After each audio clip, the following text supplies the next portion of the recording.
Assalamualaikum and good day to each and everyone. We are here at Holo Solo Public Market.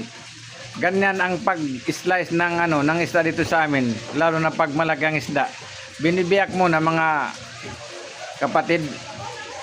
Biyanin mga tausog. Kita niyo kung basing kaibanan.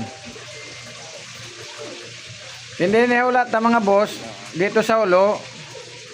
Binibiyak muna ang isda bago i-slice kasi dito sa amin hindi gumagamit ng ng kilo-kilo. Doon sa ibang bansa, pag bumili ka ng isda, ilalagay mo na sa sa timbangan.